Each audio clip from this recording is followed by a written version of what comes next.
Good morning, Philippines, mga kabarangay, mga kababayan, mga kapatid. Ngayon po ay araw ng Biyernes, August 22, 2025. Pag-usapan po natin ang sikat na balita ngayon sa social media. Ito po ay may kaugnayan sa flood control. Uh, Panood po natin sa balita, mga kabarangay, mga kababayan, mga kapatid, kung saan sinabi mismo ng Pangulong Bongbong Marcos na siya ay galit na galit di umano sapagkat maraming anomalya sa mga nasabing proyekto ng flood control. Well, masasabi po natin dito, mga kabarangay, mga kababayan, mga kapatid, pagkatapos po ng mahigit na 3 taon at gumastos po ang gobyerno ng mahigit sa 1 trilyon piso. Ngayon lang po nagalit ang Pangulo at ngayon lang pinupuna niya di umano ang mga anomalya tungkol sa proyektong ito. Ang sinasabi po niya o sinasabi ng mga balita tungkol dito ay maraming mga duplication sa mga proyekto na budgetan na nung nakaraang taon isang proyekto na budgetan na naman ngayon. So paulit-ulit po yan, billion ang mga budget na paulit-ulit. At ang sinasabi doon sa mga nagawa, mga substandard. Kaya pagbaha, kasama po sa inaanod itong mga flood control projects na supposedly ito po yung magproprotekta sa tubig baha. Ngunit ito mismo ay naanod ng baha. Bakit? Sapagkat substandard po ang mga project na yan. At ang masakit po dito, ayon nga sa committee hearing sa Senado na ginanap tungkol dito, sa estimate po nila ang napupunta na lang sa proyekto is about 26%. So kung ang budget ay halimbawa 100 million, ang nailalagay sa proyekto na lamang ay nasa 26 million na lang. Yung mahigit doon, 74 ay nauuwi o napupunta sa mga kurako. At ang masama po dito, mga kabarangay, mga kababayan, mga kapatid, ang Congress, particularly ang lower house o House of Representatives, na sinasabi nila, kaya nila ipina-impeach si VP Sara sapagkat di umano ay gusto nila ng accountability. Yung pala pagdating dito sa mga flood controls, ito naman ay open secret. Sila mismo ang mga kontrakto o sila ay mga kasusyo, construction companies na nakakakuha ng mga kontrata. Kaya mga kabarangay, mga kababayan, mga kapatid, itong sinasabi ng Pangulo ay mukhang pambubudol na naman ito sa mga Pilipino. Nagpapasikat kunwari na ngayon lang after 4 years ng kanyang panunungkulan at pagkatapos ng napakalaking pera na nawala sa sambayan ng Pilipino, ngayon siya magpapasikat para sasabihin na ginagawa niya ng paraan. Dumang tutugin na po ito, mga kabarangay, mga kababayan, mga kapatid. Kung gusto talaga ng Pangulong Marcos na mapabuti ang bayan ito, ang pinakamaganda pong gawin niya, sa halip na magturo siya at magbintang kung kani-kanino, mag-resign na lang po siya. Ang sa gayon, umupo ang mas higit na karapat-dapat ng Pangulo ng Pilipinas at ito ay walang iba kundi ang Vice President.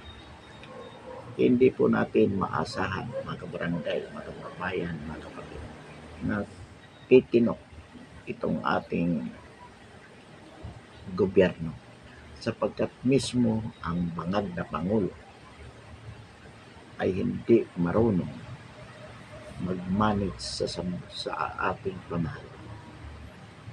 Ilang taon na po, mahigit na po 3 taon siyang nanunungkulan.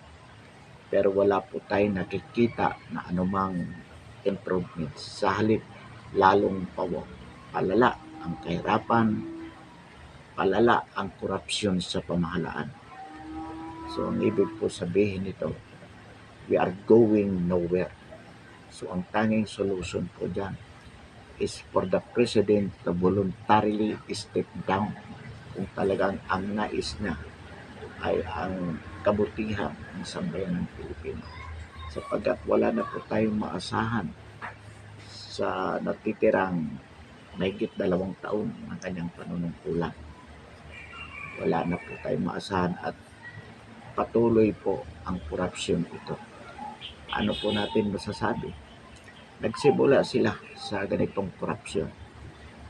Nagsimula sila with Martin Romualdez as Speaker of the House in 2022. At ngayong 2025, muli nahalal si Martin Romualdez bilang Speaker. So what could we expect out of this government? Wala na po. Sapagkat mismo ang nasa Malacanang ang nagsisimula ng pangungurako. Alam po naman natin yan. Kaya tinatawagan po natin dito ang Pangulo. Hindi po solusyon yung magturo kayo. Hindi solusyon yung hanapin ninyong mga contractors na ayon sa inyo ay nangulimbat sa proyektong ito. Ang solusyon po, the final solution is for you as President to voluntarily step down. Nang sa ganon, makaupo bilang Pangulo ang Vice Presidente na sa atin pong paniniwala ay higit na karapat-dapat na maging Pangulo ng Pilipinas. Sapagkat totoong naawa kayo sa bansang ito, dapat ipaubaya nyo sa pamamahala o ipaubaya nyo ang pamamahala nito sa masigit na karapat-dapat na magiging Pangulo. Hindi po kayo yon. Napatunayan na po sa loob ng mahigit na 3 taon ninyong panunungkulan na lalo lamang tayong nagiging corrupt at lalong nagiging mahirap habang walang nakikita na katiting na pag-asa para sa kinabukasan ng mga Pilipino. Mr. President, kung inyong pagpapakita ngayon, sinasabi nyo, mahiya naman kayong makurakot. They are under your human responsibility. So kung ano man ang pagkukulang nila, yan ay dahilan sa pagkukulang nyo bilang Pangulo sapagkat hindi kayo marunong mag-manage. Ngayon, lumalabas sa balita na nais na naman ninutisisi sa Administrasyong Duterte ang kapalpakan. Sabi, kasi wala namang master plan tungkol sa flood controls na isinumite ang dating administrasyon sa kasalukuyang administrasyon. Samantalang nung panahon umano ni Ninoy Aquino as President ay nagsumiti sila sa sumunod na administrasyon kay Pangulo sa administrasyong Duterte. Ngunit ang administrasyong Duterte ay walang isinumite sa kasalukuyang administrasyon. So tila baga nagpapahiwatig na nais niyong palabasin ang may kasalanan ito ay ang administrasyong Duterte. Hindi po. Ang may kasalanan nito ay ang administrasyon ninyo at kayo bilang Pangulo na hindi marunong mag-manage. At bukod sa hindi marunong mag-manage, palasak po ang anomalya sa inyong administrasyon. Actually, hindi lamang po yan sa flood controls. Alam po natin maraming pera ang nawawala sa gobyerno na hindi pinapansin ng House of Representatives. Katulad ng sinasabi nila na sila ay tagapangalaga ng pera ng bayan. Kung kaya pinipilit nilang ma-impeach si Inday Sara allegedly for accountability. But the House of Representatives does not look into the trillion of money that's being wasted in these flood control projects na ayon sa balita simula ng 2022 hanggang ngayong 2025 ay nagkakahalaga na ng trilyon pesos, mahigit sa 1 trillion pesos. At ang masakit po dito, sa kabila na malaki ang ginastos ng pamahalaan dito sa mga flood control projects na to, na mismo ang Pangulo ang umaamin ng mga kalimitan ay ghost projects o mga guni-guni lamang ng mga proyekto.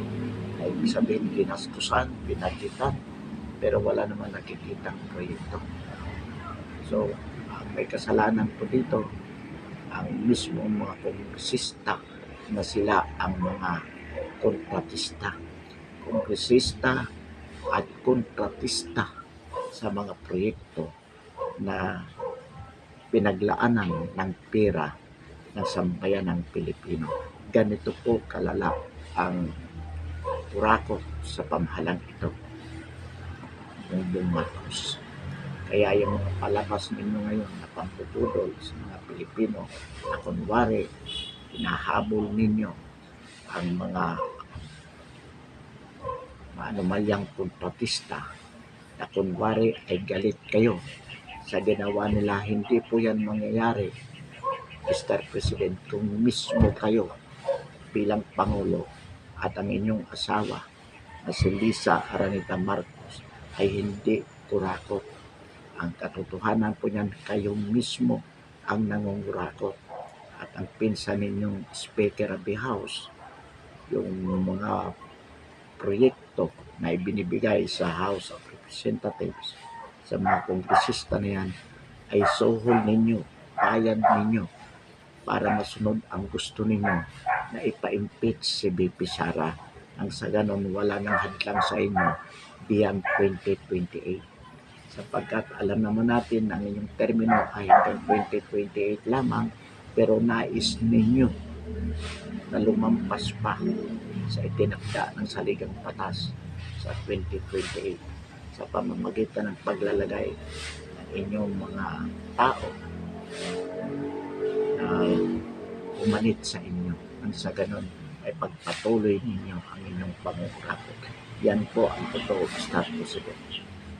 Lahat ng sinasabi nyo ay pambubudol sa mga Pilipino upang matiyak ninyo na ang interest ninyo, ang sarili ninyo, ang pansariling interest ninyo ang siyang mapaglikuran to the prejudice of the Filipino people.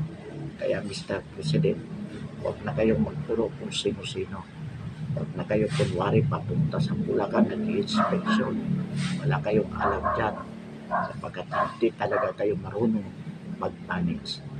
Sapagkat ang isang bangag na Pangulo kailanman ay hindi talaga magiging matinong manager yan.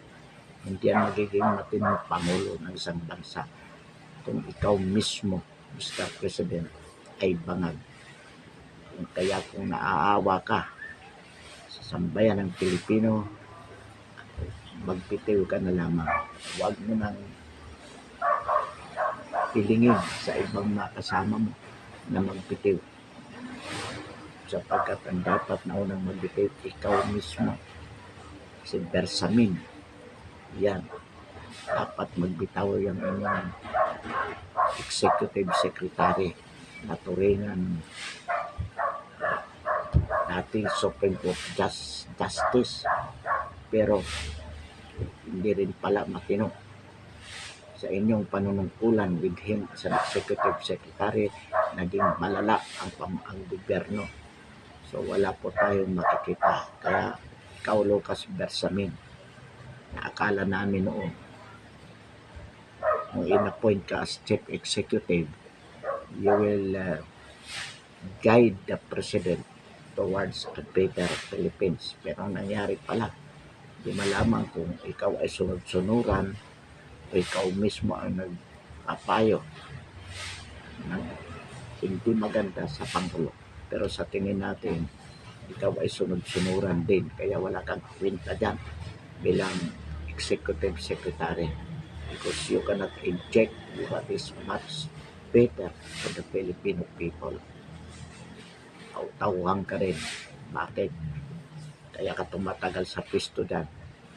Lucas Bersamin, dahil ikaw mismo kurakot din. Dahil kung hindi ka kurakot, hindi mo kayang tagalan ang maging executive secretary ng isang anomalyang administrasyon katulad na kay Bongbong Marcos. So dito, kung talagang gusto natin ng pagbabago, hinahamon natin mismo ang Pangulo na magbitaw para mapigilan na itong pangungurakot walang humpay sa kaban ng bayan. Imagine the 2025 allegedly is one of the most corrupt budget in the history of the Philippines. Ganun kakurapot ang pamahalang ito. Ang Congress, both the Senate and the House of Representatives under this administration, sapagkat sa kanilang pag-allocate ng budget, maraming insertion, marami pong mga nakalagay na unprogrammed funds para sa mga proyekto na kung ano ang gusto nilang gawin ay magagawa nila because mayroong available na pera na hindi naman specified ang pagkagamitan under the GAAP. Yan po ang problema.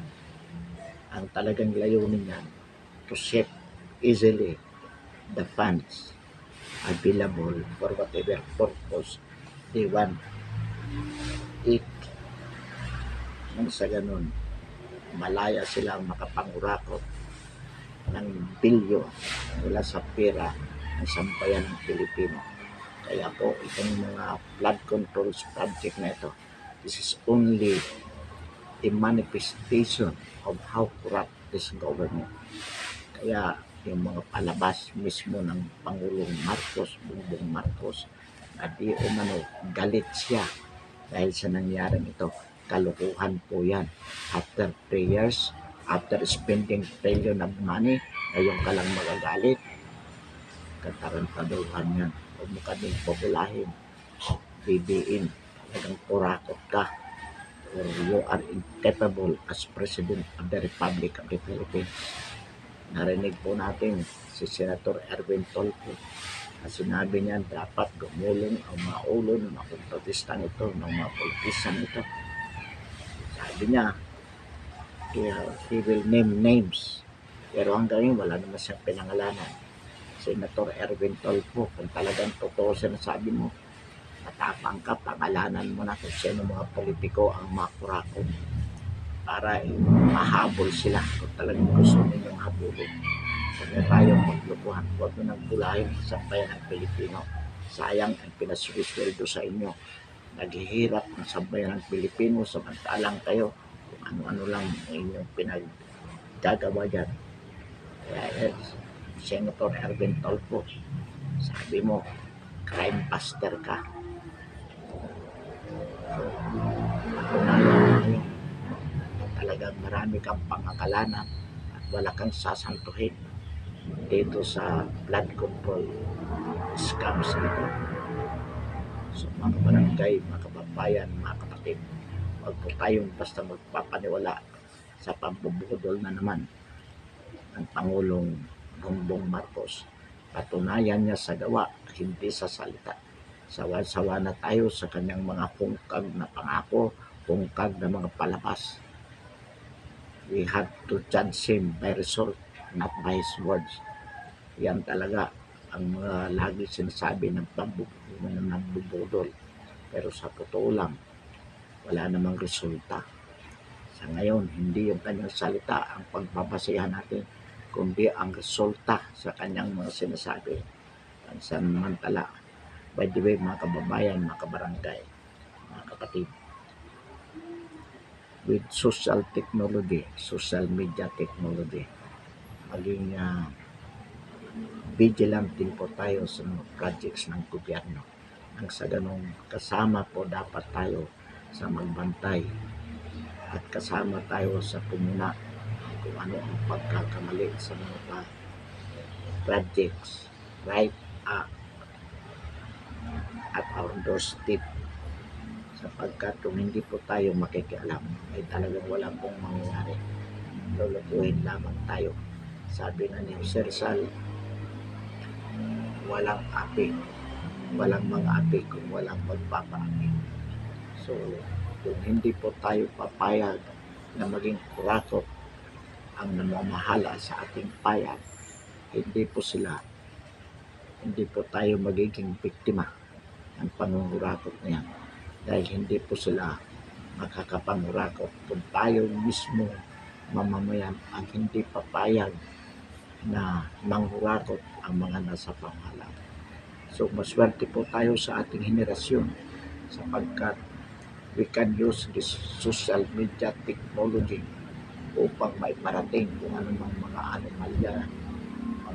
anomalyang proyekto na nakikita natin mismo at the grounds. Tayo pong sambayanan mismo ang nakakasaksi nito. Huwag po tayong matakot, mga kabarangay, mga kapapayan, mga kapatid.